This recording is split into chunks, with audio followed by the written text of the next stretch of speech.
Hello friends, good morning, welcome back to my channel. আশা করি তোমরা সবাই খুব ভালো আছো, আমিও ভালো আছি।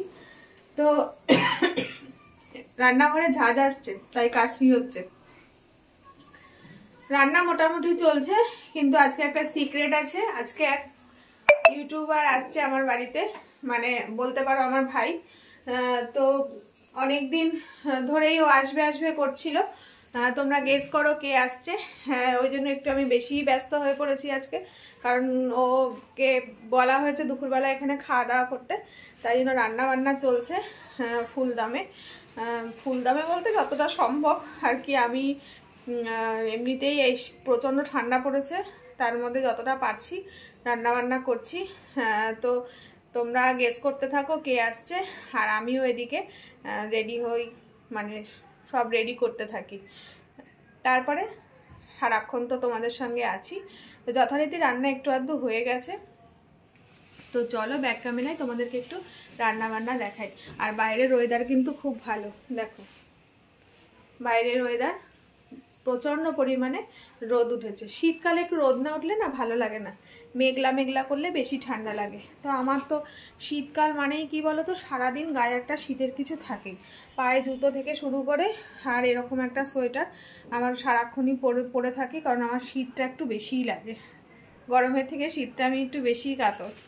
তো চলো ব্যাক ক্যামেরায় দেখাই কি রান্না করেছি। এখনও পর্যন্ত সব রান্না হয়নি, যতটুকু হয়েছে ততটুকু তোমাদের সঙ্গে শেয়ার করছি। দেখো এখানে দই কাতলা করেছি, বেগুন ভাজা, 3টে বেগুন, কারণ আমার ছেলে বেগুন ভাজা খায় না। লেবু কেটে রেখেছি, খেজুর আমসত্ত্ব দিয়ে চাটনি, সবজি ডাল, এখন শীতকাল সবজি ডাল, তোমার গাজর, বিনস, কড়াইশুঁটি, ফুলকপি সব কিছু দিয়ে একটা ডাল করেছি। এখানে প্লাস্টিকের মধ্যে পাঁপড় ভেজে রেখেছি। আচ্ছা, এইবার রান্নাঘরের পরিস্থিতি খুবই খারাপ, তাড়াতাড়ি করে সারতে হবে। এখানে চিংড়ি মাছ হয়ে গেছে, মাটনটা একটুখানি প্রেশারের সিটি দিয়ে নিচ্ছি, আর চিকেন বাকি। তারপরে আর মিষ্টি দাদা কি আনবে। তো আমি এইটুকু করে নিই, তারপরে আবার তোমাদের সাথে আসছি, ঘরে আসছি বলছি। যাই হোক, রান্নাঘরের পরিস্থিতি দেখো খুবই খারাপ। আসলে একা হাতে সব কিছু করতে হয়, তো ভীষণ মানে সম্ভব না, খুব লেট হয়ে যায়। আর এখন আমি আগের মতন তাড়াহুড়ো করে কাজ করতে পারি না গো, তার মধ্যে আবার শীতকাল। রান্নাবান্না কমপ্লিট প্রায়, এখনো ভাত উনুনে আছে।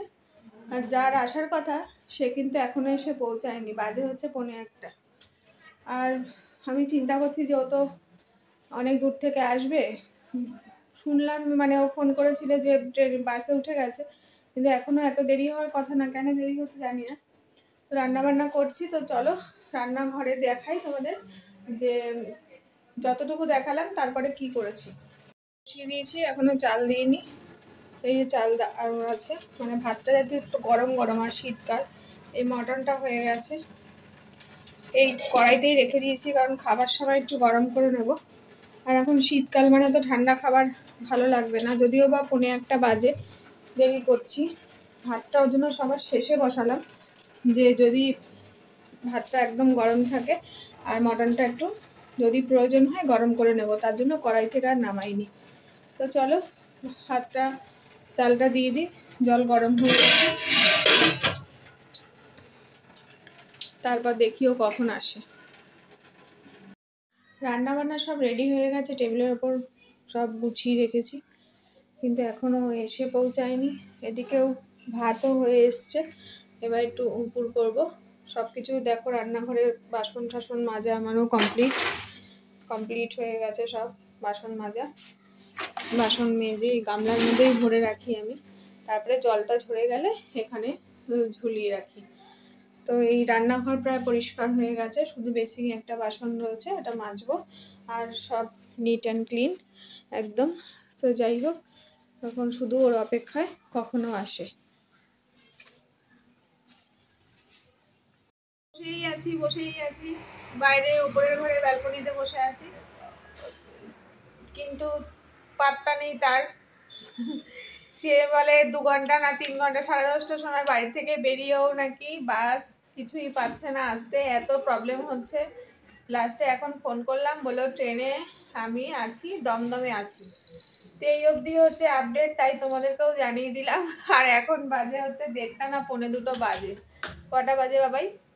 2:13। 2:13 বাজে। সুতরাং এখনো এসে পৌঁছায়নি। আমরা ভাবলাম তাড়াতাড়ি এসে খাওয়া দাওয়া করবে, তারপরে একটু বসে আড্ডা ঠাড্ডা মারবো, কিন্তু এই যা দেখা যাচ্ছে যে খেতে খেতেই 3টে 3:30 বেজে যাবে। আর ও যা ফোনে বলছে যে আমি ভেবেছিলাম অনেক আগে আসবো, কিন্তু কিছুতেই হলো না। মানে যেহেতু এখানে রাস্তাঘাটটা ও অতটা বুঝতে পারছে না, এক জায়গা থেকে এক জায়গায় এসছে, ওই জন্যই প্রবলেমটা হচ্ছে। যাই হোক, আমি বললাম আচ্ছা ঠিক আছে, সাবধানে আসো। তো দাদাও আছে স্টেশনে, ওকে নিয়ে একবারে বাড়ি আসবে। ওই কারণে ও পৌরসভায় ওয়েট করছে, আর আমার ছেলেটা রেডি করছে। চুল কাটতে গেছে, চুল কাটতে গিয়ে গলার এই পাশটা কেটে এসছে। আমি বললাম বাবা আসলে আমি বলবো। বলছে কেটে গেছে, এখন কি করা যাবে। কিন্তু কেন এরকম হবে বলো? অত বড় একটা সেলুন, এরকম যদি কোনো বিপদ হয়ে যেত সেটাই তো সব থেকে বড় কথা। আমি বলছি, আর ও কন্টিনিউ ঘরের ভেতরের দিকে ঢুকে যাচ্ছে, সেটাই তো কথা।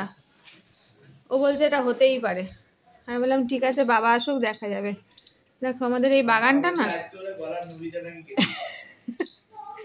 আমি বলছি যদি গলার পাশটা কেটে যেত কি হতো। তুই বুঝতে পারছিস না যে কতটা জায়গা কেটেছে। আর আমাদের এই বাগানটা দিয়ে খুব মানে গরমকালে হাওয়া, শীতকালেও হাওয়া না, শীতকালে হাওয়া তো আর ভালো লাগে না, কিন্তু ভীষণ সুন্দর সুন্দর পাখি এখানে আসে। তোমাদের সঙ্গে যদি কোনোদিন সামনাসামনি ক্যামেরায় আসি তো দেখাবো। পাখির আওয়াজ তোমরা নিশ্চয়ই পাচ্ছ একটু একটু। তুই ডাকছিস? ও নাকি ডাকছে, ও পাখি। হ্যাঁ, ও ডাকছে না। তো চলো, এসছে 3টের সময় আমাদের বাড়িতে, আর আসবে বলছে সকাল থেকে আসছি আসছি আসছি আসছি করে। এলাম তো। হ্যাঁ অবশ্যই, আমি খুব খুশি হয়েছি একদম।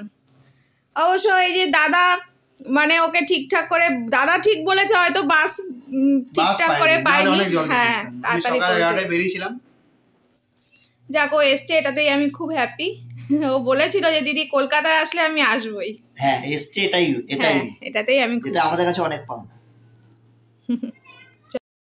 আর দাদা আর ছেলে খেতে বসেছে, কিন্তু কিছুই ও খাওয়া দাওয়া করছে না। এত খাবার দিয়েছে, না গো, কিছুই না, কিন্তু খাওয়া দাওয়া করতেই চাইছে না। বলছে আমার পেট ভর্তি, পেট ভর্তি, কমিয়ে দাও। এখনো খায়নি, কিন্তু দেখে বলছে রান্না খুব সুন্দর।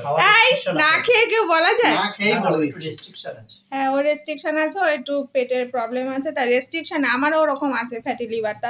তার জন্য খাওয়া দাওয়া এখন থেকে, এই বয়স থেকে রেস্ট্রিকশন করলে হবে? খেয়ে নাও, পেট ভরে খেয়ে নাও।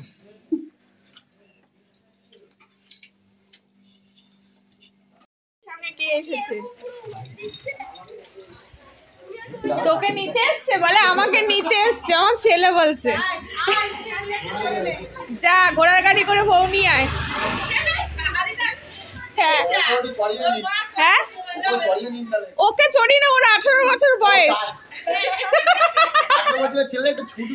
হ্যাঁ, আর আমাকে বলছে যে ঘোড়া এসে আমাকে নিতে। আমি হ্যাঁ, যা, বউ নিয়ে আয়। হ্যাঁ, চলে যাচ্ছে, রেডি হচ্ছে। এই তুফান, আবার এসো, টাটা। ঠিক আছে, জুতো পরতে পরতেই তো করে নিতে, আবার তুমি যাওয়ার সময় তো আর হবে না। হবে তো, কেন? না, তখন আমি তো মানে তোমাকে টাটা করব। আমিও টাটা করব, আমি তো আবার এসো। ঠিক আছে, আবার এসো, তোমরা পড়লে চলো একবার। বেরিয়ে পড়েছে, দাদা দিয়ে আসতে যাবে, ট্রেন বাসে যাবে। সমাজের বাড়ি আসনি, সবাই এসো। সমাধি দাদা এরা কিন্তু সবাই খুবই ভালো। হ্যাঁ, অনেক বড় মন। তোমরা ভালো, তাই মনে হয় ভালো। মোটেই না, না হলে ওখান থেকে আমি কি করে আসতাম, ভাবনা হলে। টাটা, সাবধানে যাবে। হ্যাঁ, টাটা। টেনশন দিয়ে যাচ্ছে, বুঝলে? হ্যাঁ, ওটা টেনশনে যাচ্ছে, তবে ঠিক হয়ে যাবে। আমাদের যে বেরোনো ছিল কিন্তু ক্যান্সেল হলো। ফাদার আবার মিট হচ্ছে আমাদের ডিসেম্বরে। একটা ডিসেম্বরে মিটআপ রেখেছি, ডেট এখনো জানানো হয়নি, তবে হবে। টাটা।